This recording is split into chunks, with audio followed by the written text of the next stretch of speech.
Hey, welcome to another episode of Sit Down for Stand Up with me, Daniel Farr, and I have a comedian from Bournemouth and someone we wanted also on the show, a promoter. So, hello, Glenn. How are we? Yeah, very good. Thank you. Thanks for having me on. Good stuff. Good stuff. So, yeah, a bit about this. It's just a bit about why you got into comedy, and hopefully we can inspire some new comedians to say sod it and get on the circuit a bit. So, how long have you been doing comedy for? Well, I started in 2018 in August, so I'm just coming up to my 7 years this year. Okay, and how much would you say comedy has changed in the last 7 years, like pre-COVID, post-COVID? I think it's a tricky one, really. I mean, like in the Bournemouth scene, before I started running sort of the open mics there wasn't really anything for any new acts to get onto. It's all semi-pro or pro, so it was a trip to Southampton and beyond, which Okay. sounds like a shit Buzz Lightyear,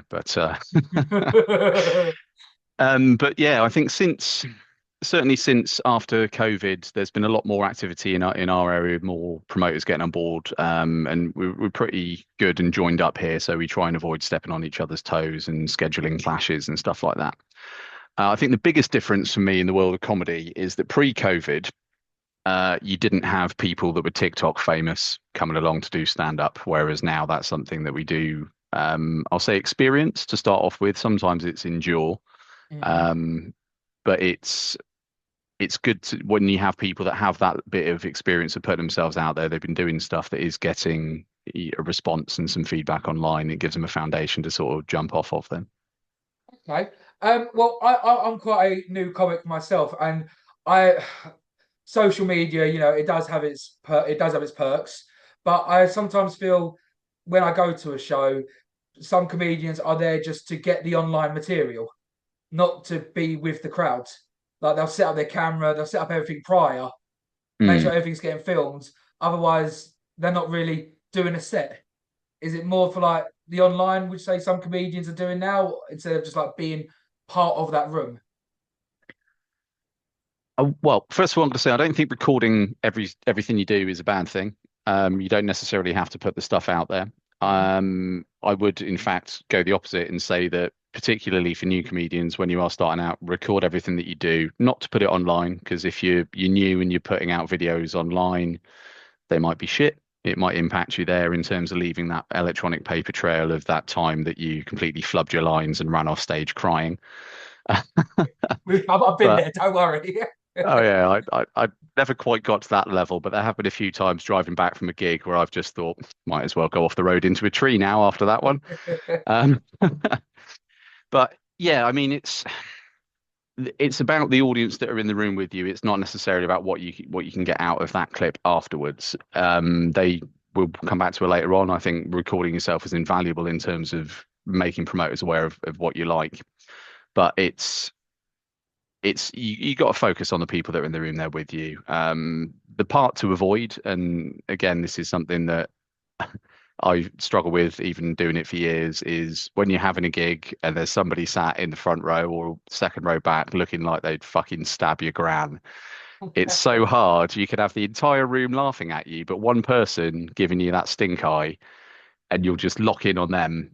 And it's so hard to think, right, well, I'm going to give up on trying to make you laugh because you're clearly a mirthless fuck. Let's go and find somebody that wants to have some fun. Well, my nan's from Bournemouth, and she died a couple of months back, so I now know what she died of. You know, someone bombed and went out a knife to her. God bless her. So we were doing it for 7 years. What decided for you to go into it? And I always used to have the balls to actually say, "Fuck it, I'm going on stage." Well, I spent 4 years doing drama and theatre studies at GCSE and A level, so I always had a background of performing. Okay. Well, Never that was a bit of, been. I'm not being rude. Was that a bit of a while back though? Yeah, yeah. Yeah. Yeah. No, I'm giving you the condensed life story here. So I had that sort of 4 years in performing. When I went off to university, there was an ITV show which is called Taking the Mic that advertised for people to send off tapes. So I recorded an audio tape because nobody had camcorders and shit on their phone then. And I posted it off, and I got an email back saying, "Yep, great, we'd like you to come down and have a go at filming." But because I was at university, I'd drunk and smoked all of my money, so I never actually did it. Okay. We'll then fast forward through the rest of my adult life, post-university, working, having children, to 2018. And 2018, I had my second divorce, Okay. which is a reasonable title for somebody at that age. And it was quite it was a fucking horrible relationship. She was narcissistic and abusive and manipulative, blah blah blah. And I thought at the I'm end of all of sure it's that, all your fault somehow, twisted down the vine. You know, all men are bastards, aren't we? So, you know. yeah, exactly. That was very much the motif of the relationship. But Narcissism. after that, I thought I've probably got enough material now that I can do some stand up. Okay. I went and approached one of my, well, he was sort of an acquaintance at the time, the guy that runs Carl's Comedy Club in Bournemouth, Carl Filer. Shout out Carl if you happen to come across this one. He's a great guy. Talk to him for some spots in the summer festivals. And I just badgered him and badgered him and badgered him. And it got to the point where it was August. He was struggling to get hold of acts because all the pros are in Edinburgh. Mhm. And he went, fuck it, we'll have an introducing night. We'll get two new acts on and a couple of decent people. And I went on, I was given a 10-minute spot because, they exist outside of London. Mm. You didn't have to bring anyone. No, it wasn't a bringer either. No, no, A I didn't bringer, have a to bring stayer, anyone, three but I minute did slot. have in a 45 cap room, I'd say I probably had at least 28 people there that were there to see me, workmates, friends, family. So the Oh, okay, most cool. turnout I've ever had at a gig. Since that, the majority of those people have not come out to see me again. Cool. No. Do Um, you prefer yeah, performing meant in to go. front of people you know or strangers? Uh, I don't really mind performing in front of people that I know. My other half comes along to pretty much every gig that I do. She's missed maybe 6 in 2 years where she's been ill and unable to come along. My dad and his girlfriend, when they're in the country and not off squandering my inheritance, quite happily come along to everything as well. So I've always had that. Sorry. I've got to watch what I say to some extent here. But the first set that I did, I was talking about when I went to Amsterdam with my mate and we got high and went off and got into trouble, talking about divorce and sex and all sorts of stuff. So yeah, I've never really had too much of a filter to hold me back. How would you say your set sort of evolved over the years? I'd say the main thing that has happened is that I've become a hell of a lot more conscious of how I was delivering it. So standing by the maxim of record everything, I recorded that first set, and about 4 years after I started, I was having some drinks at my place with somebody that I'd been doing a gig with, and I was like, "Oh, I've got my first stand-up video if you want to see it." And he went, "Yeah." So I chucked it on, and he watched it, and he went, "Oh, mate, that was so good for a first set." And I was like, "Well, it wasn't really that good because I was too fast. I missed this. I swore all the time, and it's just." Having that awareness of how you're delivering things. For me, because I'm quite deadpan, my material tends to come from a place of sort of a lot of stillness. No? And something that I discovered by watching my videos back is that when I was performing, my left arm that's not holding the microphone would swing slightly by my side like that, like a metronome, whenever I moved. And that pissed me off so much. But I wouldn't have picked up on that if I hadn't been watching it back. So now I've got like the left arm is on lockdown, try and sort of hold the mic stand for something to anchor me a little bit. In I mean, terms of, sorry, go on. no, I said the one I'm doing because I'm fairly new to it. I always sort of organise the whole stage, and I'm just picking something up, putting it somewhere, and then a Yeah. minute later I pick it up and put it somewhere else. But I think that might just be like initial nerves. Yeah. My this is one that I still do. If I take a drink up on stage with me, it's staying on stage. I'll put it down. I won't actually fucking pick it up during the set at all, and they'll forget about it. And it's all right when it's a glass of water, but when it's your pint, Yeah. you're like, oh, I can't drink that for 20 minutes. It's going to be fucking warm by the time I get that back. I've watched a lot of your material in prep for this, and you're really good at crowd work. Oh, thank you. How do you learn that? Is that experience? Do you have like a cheat sheet of like history, like conversations you've had in the past? Yeah, well, I mean, the sort of the way that I got my experience in crowd work was I did frontline security for 7 years. And Yeah, when cool. you've got a load of dickheads talking shit at you, it's quite nice to have a couple of comebacks. And if they can be so funny that they'll forget to punch you after you've said them, that normally Yeah. works quite well. Um, with crowd work, it's particularly for newer people, and I'd say to some extent for anyone, crowd work should never be the primary focus of what you're doing. It's always something that's there if the room feels a bit distant, or if if you're one of the first acts on and the MC hasn't done much warm up. Really handy to have a chat to the audience. Or if you're looking for, clips for the talk and you want to put stuff out, you don't want to burn material. That's what crowd work's good for. If you want to have little bits of crowd work in your routine, grand. I don't know if you read Adam Bloom's book. No, I haven't. Let me. Absolutely, that's Oh, my number one recommendation for anyone looking to get into stand-up is read Adam Bloom's book, which I think is called Finding Your Comic Genius or Unleashing Your Comic Genius. But look for Adam Bloom book, you'll find it. Um, and in there he talks about like, when like the Jerry Seinfeld approach to it, it's like, who's ever been on an airplane? What's up with airplane food? You don't ask them a question that doesn't add to what you're doing. So like, who's got kids? Does it matter who's got kids? Can we not skip that? Save 5 seconds. And if you do that on every joke, then you're going to get another joke in there at least. okay. Okay, fair enough. So on my set right now, I'm doing quite a couple of like closed questions Yeah. because So, I'm scared it's going to go somewhere where I'm not going to be able to bring it back. okay, give us an example of what you're talking about then. So example would be one of them is well, it's not really a closed question. I go I'm a 5'10", my twin's 6'2". Are there any short people in the audience tonight? I'll ask you to stand, but there's no point. Uh, and now it is are there any gay people in the building? Thanks for coming out. Like, So with that one, and this is something that is really vital to comedy. Sometimes the difference in a joke working or a set working well is to change a word. So like you could say, I don't know if there's any gay people in tonight, but if there are, thank you for coming out. If there's any short people here, I'd ask you to stand, but I still wouldn't see you because this guy at the front is massive. right, you're stopping that silence also. Yeah, and it's not if there is someone who's had a little bit too much, that the audience are like vampires, yeah? Mm. If you open the door and invite them in, then you're potentially going to get fucking eviscerated because they once somebody said like, oh yeah, and then they've had a few more drinks. It's like, oh, I remember that word you said. I understand words. I was at a gig last week, and the first guy on, like the MC hadn't controlled the room at all. The audience, like the left hand side of the room, were brilliant and were paying attention. The right hand side of the room were having a Friday night drink and didn't give a fuck that they were talking over everything. Mm. And the first guy that went on, practically every other word, people in the front row were like, "Oh, boobs! I've got boobs. I'm a woman." Oh, And he kept having to stop and acknowledge it and stop and acknowledge it, and it destroyed his entire flow. your balls are look, fuck off and Yeah, like and I tried that. It didn't work. no. I was the last one on, and after watching them talk over everyone's set, I went on, and my opening joke, which I imagine you might have seen on one of my clips, is I go on with a pair of handcuffs around my wrist, Yeah. and I've got my hand in my pocket, and I go, "How's your week?" Mine was weird. I was in court today, didn't really go the way I expected, and the handcuffs hanging down. So I did that first, and I went over to the people on the other side and went, "That was a visual joke for you because you're not fucking listening to anyone." And then this side laughed.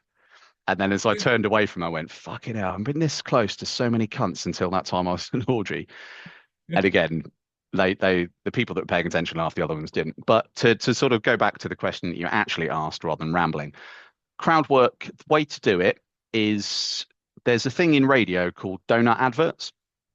So you do a live lead in, a pre-recorded middle, and then a live lead out. So if you want to do crowd work, you have a setup with a question, you Right. ask the audience, and then you go into your punchline at the end, and then that closes down that conversation. So, for an example, like one of the bits that I do that's like that is to say, do so much driving during this. Um, do you prefer driving during the day or at night? Okay. At night. Night, me too. The reason that I love driving at night, like during the day, so many arseholes out there, it's unbelievable. At night, it's brilliant, isn't it? Cars have got the headlights on. You can see him come in from fucking miles away. You can see him coming around corners. It is harder to see the pedestrians, but if you haven't seen them, there's a good chance the car behind you hasn't seen them either. Those idiots will think they ran them over. Okay. So let me reverse that then. I prefer driving in the day. Driving in the daytime, I don't understand why people prefer driving in the day. There's traffic everywhere. How can you deal with the school run? There's no school runs at night. That's when I'd like to Right. drive. So there's a bit there to give them an option. You can always say, why is that? Or what do you like about it? And expand it a little bit more if you've got more time, you want to fill in your set. But it's no matter which way they answer, you're coming out of it into your punchline. It's the illusion of choice. Okay. Because it seems like you was very fluid then and making that up on the spot. Would you say like that is the experience coming into play here, or is everything you've got sort of here and you just sort of like you can access your arsenal at any point now? Yeah, it's a lot of it is in there, and particularly when it comes to like insults and put downs and stuff like that. That has largely come from the door work because I spent my time just skewering the fucking idiots in pool. Um, you'll have a few bits like have you seen Mark Simmons videos online? So I've seen my fair bit of Abs Martins. absolute absolute king of crowd work. He's got a Yeah. joke for everything there, and it's you can help yourself out with that if you know what sort of area you go into, what the demographic's going to be like. You Mhm. can work on a couple of jokes about pensions if it's old people, or carpentry, steel mill, sparkies if it's a trades club, something like that. You don't have to have an answer for everything in there. But if you've got at least an idea of where you're going to go with it, it helps when they throw you a curveball. I've no, yeah. I mean, crowd work's the bit I'm sort of. I think a lot of new comics would fear the most Hmm. at the stage because it's the one thing that also then it's going in your control. But like you said, everything is still in your control. So Yeah, and crowd work as well. It depends on the sort of place that you're in. Most MCs, when they start a night off, should say, if you want to shout shit, do it when I'm up here because I don't care. I say the same stuff every month. Be quiet when the acts are up here. Respect them. If they want you to talk, they'll ask you a question. And that then sets the expectations for how the audience are meant to behave. Sometimes people will ignore it, but by and large, if you say this is what we want from you, this is your half of the contract, is sit there, be quiet, laugh if you like it, otherwise don't laugh. yeah. That's all you need to do. A lot of places, particularly with newer promoters, remember, that there is nothing stopping somebody from immediately deciding they're starting their own comedy gig and that's their first ever gig. Mm. And promoting and hosting is radically different to being an act. But I was going to go to you, what do you prefer? I love I love both. I like performing more because I've only got to worry about me. When you're doing the whole evening and you're filling in between the acts, the biggest problem that most people have with emceeing is you've got to get rid to some extent of your ego. The night isn't about you, it's about the comedians that you bring in. So I've been places, and perhaps you have as well, where the host will get up and do 20 minutes between each act. And what should have been a 2.5 hour night takes 4 or 5 hours. And if they're getting laughs from the audience, that's not so bad. But when I've seen people go up there and stink it up for 10 minutes, then the audience look like they're about to die, and he goes, and now Glenn. Yeah, yeah. And And it's he's a like, struggle. it's like I'm coming on to a dead room, not a cold room here. Okay, so you are a promoter also. What so let's say I'm about 3 4 gigs in, let's say, and I want to come and I've looked at your place, and I want to apply for your place. Let me cut this short. What are you looking for in an act when it comes to being a promoter? If I'm applying to you, what do you want to see from me? So if we're talking new acts, Yeah. I don't care if you've never done a spot before. If you can record an audio clip of the sort of stuff you're going to talk about, that would help. If you've done a spot before and you've got a video, even better. Hence why record everything. Reason being, it's not necessarily for,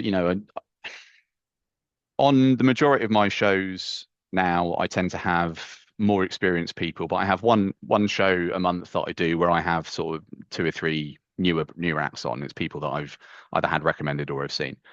With those ones, it's really handy to know A, what sort of stuff you're going to talk about. So I'm not going to go up there and do my two or three jokes about Tinder and putting together flat pack if that's what you're going to be talking about as well, because I don't want to duplicate that material.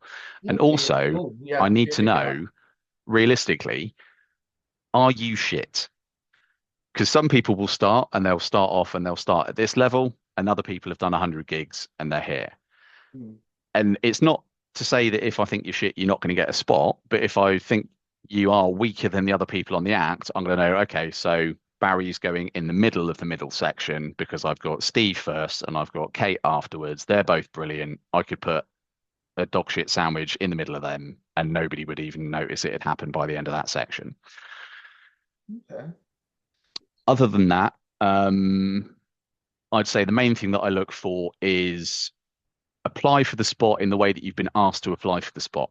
So if it's advertised, like when I advertise my stuff on the forums, I always ask people to come through my email form, just because people will message me and go, "Oh, I saw your thing. Can I have a spot on the 25th?" And I go, "Yeah, no worries."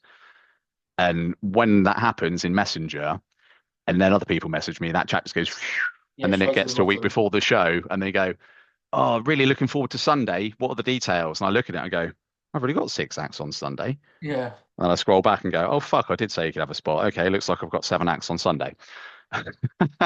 Let's hope for a Plus it, dropout. yeah, and it's, with that, it shows respect on the part of the person that's applying. And don't get me wrong, I'm not anywhere near a big time or even a fucking middle time promoter, but it's you you need to have respect for each other in that transaction, which is why, as part of my shows, everybody that comes along, minimum rider that I get is a drink from the venue. Some places will give them free drinks all night. And on all of my shows, even the ones where I'm paying people, I always give them video. So if somebody comes along to do an open spot for me on one of my nights, they're not getting paid, but they are going to get a video of their set, which then helps them get more spots afterwards, and as well as looking back and seeing sort of where they think they could have improved. Okay, so let's say I'm applying for your place, and is it 5 or 10? Let's just say 10, okay? And Yeah, I apply for a 10-minute spot. You watch my material, and you say, yeah, okay, we'll bring him on. Would you want me to do the 10-minute set I've sent you, or would you just basically look at the 10 minute and say, yes, he can do it, no, he can't do it? I'd say unless it's borderline, whether it's going to be a passable set, I don't really mind. If you showed me a video that's you being funny, I'd always say, what, no matter where you're going, even if it's new material, you always start with good material and you finish with good material. Two reasons. Again, it's like I said about putting the weaker act in the middle of two other acts. It softens it because you're starting well, you're ending well. The middle part will escape people's memory. The other reason is it's calibration of the audience, not getting the audience to think in a way that you think, because that will happen through the course of your set, hopefully. But it's so you go to a room that you've never played before. Maybe there's 7 people there. Previously, you've done a set in a club that you do all the time. You know the audience. You've had 50 in the audience, and you're used to like huge gales of laughter coming at you.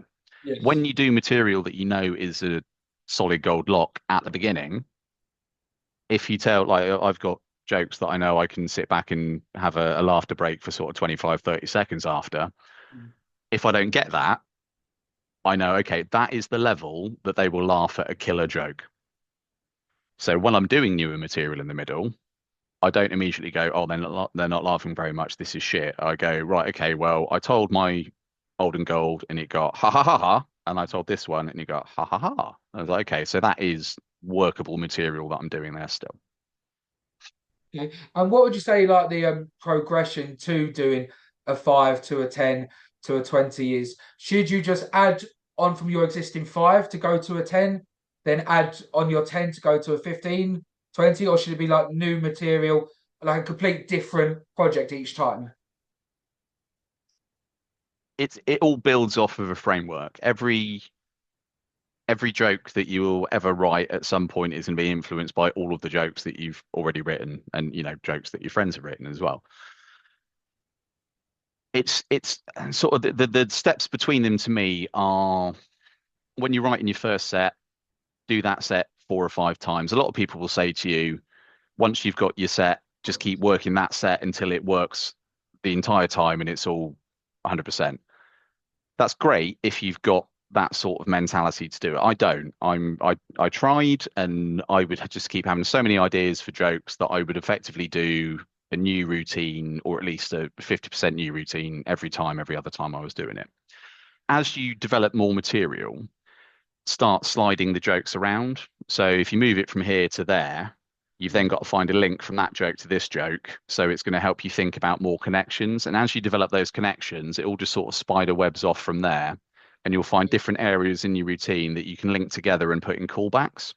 Okay, I'm okay. I'm with you on that. So how many times would you try a new bit of material before you either say, "Yeah, that's golden," or "No, scrap it"? I'd say you probably want to do it 5 or 6 times. Okay, and then you still got the general consensus of how it's going to go moving forwards. Yeah. Okay, well, Glenn, you've actually taught me quite a lot. So I'm going to bring a bit of humility back to you. Tell me the worst time you bombed on stage. My favorite question. I'm bringing you back to earth now, Glenn. Okay, so this is a good one, and it sort of links back into something like I said earlier. So back when there were no gigs anywhere near me, I was going over to Portsmouth to a place called the Dolphin.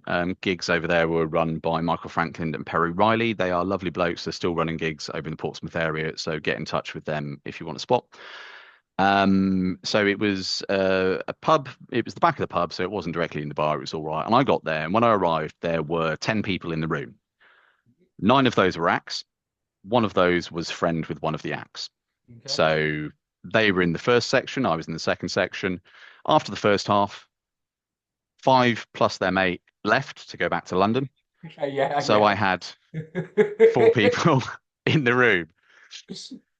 So I was doing my material and it was stuff that I wasn't 100% sure on. And I was in the middle of doing my material, and then a group of about 10 or 12 students just walked in, having a conversation amongst themselves, marched up and sat down at the table. And obviously, them coming in going blah, blah, blah, blah, blah, blah, blah, Yeah. blah, kind of threw me off my stride a little bit. So I flubbed what I was doing and went, that's all I've got. Thanks. And then came off. So then Perry, who was emceeing, comes up and goes, okay, that was Glenn.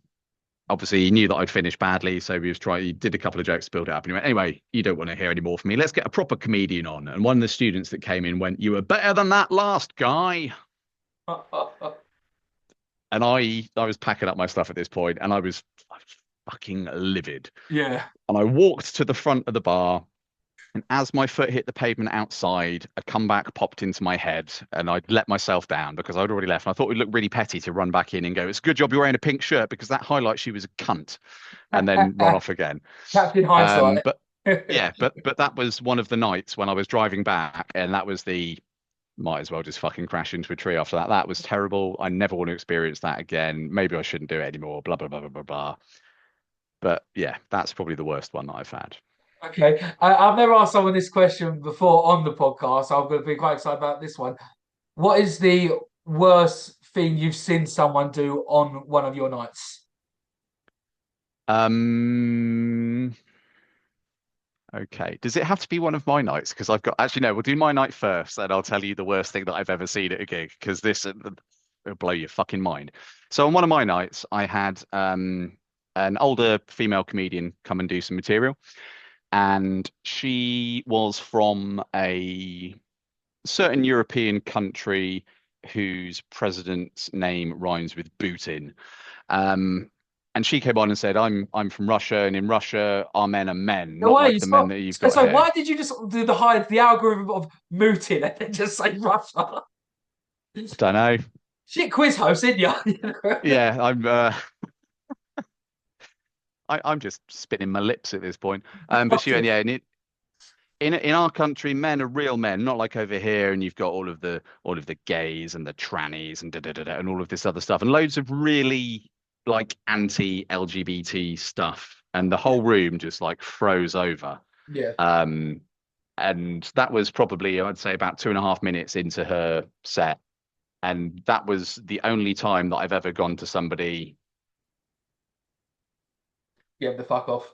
Yeah. After she came off stage, I went up and I did some material on the subject myself, but I've got material that is a bit more inclusive, shall we say.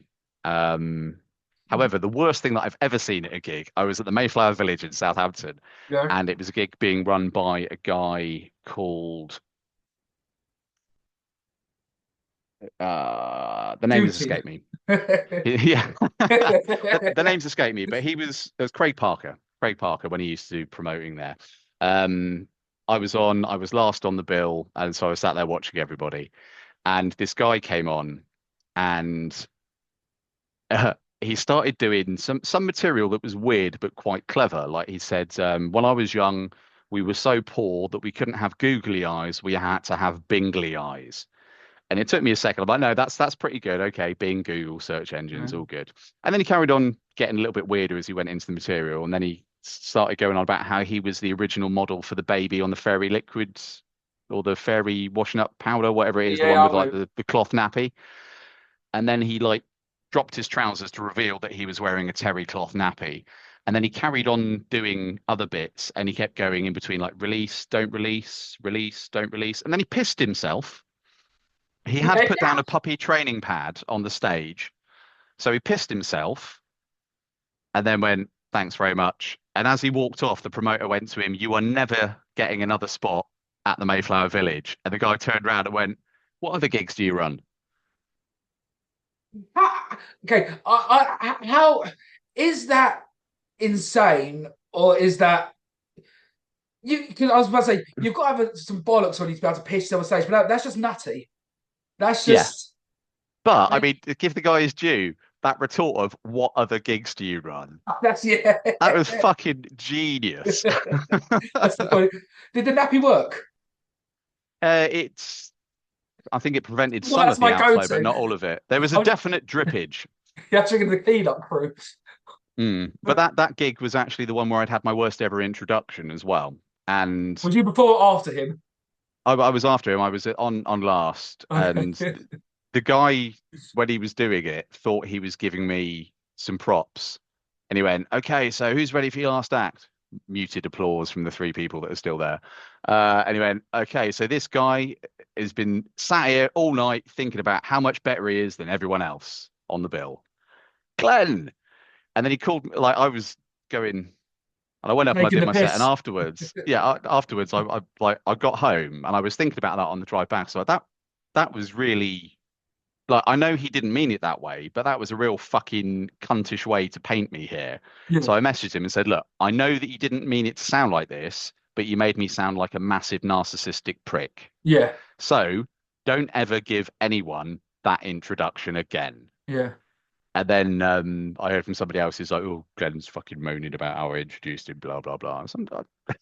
Well, there's the Seinfeld one, isn't there? Where I think you were saying like Chris Rock opened up for Seinfeld, and he goes, "This is the funniest person you're ever going to see." Yeah. And then since then, the audience were like, "Well, we'll be the judge of that," Hmm. and like it completely destroyed his set because they Yeah, raised it's like either the bar so high or no, he's such a prick. No matter what he and says, you're not that's a going to key like him. part of the promoter's job is to manage the expectations. You don't want to big somebody up too much and set the bar too high, particularly if it is new material evening. Mm. But you've got to do something to sort of G people up. Then the old chestnut that everyone does is a good friend of mine, welcome, blah blah blah. Yeah. I did that one night because I again with the reviewing the videos that you do, I found that I was getting little loops of things and I was saying the same stuff all the time. Like I kept going, excellent. One set hosting one night, I said excellent about oh no, it's fantastic. Fantastic. Said it about 25 times in my three sections that I was doing, every bit of crowd work. Fantastic, fantastic. Um, I did one of them on the I think it was my third episode of doing this show. I was like, oh, she's a really good friend of mine, and I forgot her name. yeah, yeah, yeah, yeah. And I've had it before where I've had literally I've known all the acts that I've had on really well. And I went through all the way all night. A good friend of mine, welcome Anne Marie. Good friend of mine, welcome Bilal, for instance. And I come up to the last guy and went, this guy's a cunt. Did he And then message obviously you that after? got a Don't ever massive fucking laugh. do. No, I told him beforehand I was going to do it. And that got a massive laugh because everyone else had been introduced as a friend by that point. And like when I was doing it, people were laughing at the fact that I was still in the same introduction for everyone. Glenn, that's been absolutely brilliant. I'm out of time, I'm afraid, but I've thoroughly enjoyed this one. Thank you very much, man. Anytime you want to have a chat, more than happy to. Absolutely smash it tonight. And hopefully this advice is going to help. Cheers. Thank you so much, Glenn. Cheers, mate. Bye bye.